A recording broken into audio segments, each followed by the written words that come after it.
નમસ્કાર દર્શક મિત્રો, સુરત ફર્સ્ટ ન્યૂઝમાં આપનું હાર્દિક સ્વાગત છે। હું છું મેઘા અગ્રાવત અને જોઈએ આજના સમાચાર વિગતવાર। દિલ્હીમાં વિદ્યાર્થી પ્રદર્શન દરમિયાન દિલ્હી પોલીસ દ્વારા થયેલા લાઠીચાર્જના વિરોધમાં સુરતમાં યુવાઓ રસ્તા પર ઉતર્યા। જવાબદાર પોલીસ અધિકારીઓ સામે કાયદેસરની કાર્યવાહી કરવાની માંગ ઉઠી। શિક્ષણ મંત્રી ધર્મેન્દ્ર પ્રધાનના રાજીનામાની માંગ સાથે માન દરવાજા ડોક્ટર બાબા સાહેબ આંબેડકર ઓટલાથી કલેક્ટર કચેરી સુધી રેલી યોજી આવેદનપત્ર પાઠવવાનો કાર્યક્રમ રાખવામાં આવ્યો હતો।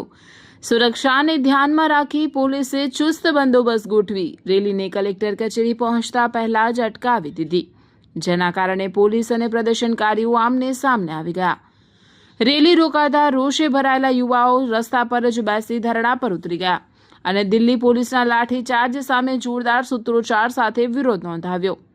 પ્રદર્શનકારીઓએ દિલ્હીમાં વિદ્યાર્થીઓ પર થયેલા લાઠીચાર્જની નિષ્પક્ષ તપાસ કરાવી દોષિતો સામે કડક કાયદેસરની કાર્યવાહી કરવાની માંગ સાથે આવેદનપત્ર આપવાની રજૂઆત કરી।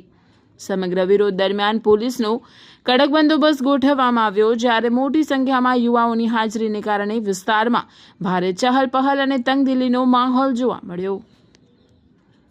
જે અમારી માંગ આવી છે કે જે જંતર મંતર ખાતે જે પેપર લીકના કારણે જે પ્રોટેસ્ટ ચાલે છે, જે યુવાઓ પેપર લીકના કારણે જે સુસાઇડ કરી છે, આના વિરુદ્ધમાં જે 20 તારીખે જંતર મંતર થી જે સંસદ ભવન સુધી જે માર્ચ જવાની હતી, આ માર્ચના ટાઈમે જે પોલીસ તંત્રને જે સ્ટુડન્ટોને માર્યું છે, મહિલાઓને માર્યું છે, નાના નાના બાળકીઓને છેડતી કરવામાં આવી છે। હવે ભ્રષ્ટ સરકારની સામે લડવા માટે અને ધર્મેન્દ્ર પ્રધાનના ઇસ્તીફા માટે અમે લોકો રસ્તા ઉપર આવ્યા છે। અગર માંગણી અમારી સ્વીકારવામાં નહીં આવી આવે તો અમે હજારોની તાદાદમાં છે સુરત શહેરમાં, અને આવનારા દિવસોમાં અમે લાખોની તાદાદમાં રહેશું। ગમે સરકાર તેટલું પોલીસ બંદોબસ્ત તંત્રને કામમાં લગાડી દે, અમે ગોલી કાઠી લાઠી ખાવા માટે પણ અમે પાછો નહીં થશે। આવા ભારત દેશમાં આંદોलन જ ચાલશે। थैंक यू सूरत पुलिस, आपका बहुत बहुत शुक्रिया, आपने हमें बहुत सपोर्ट किया। थैंक यू सो मच, और हम चाहते हैं हमें इंसाफ मिले और हमें मिलेगा।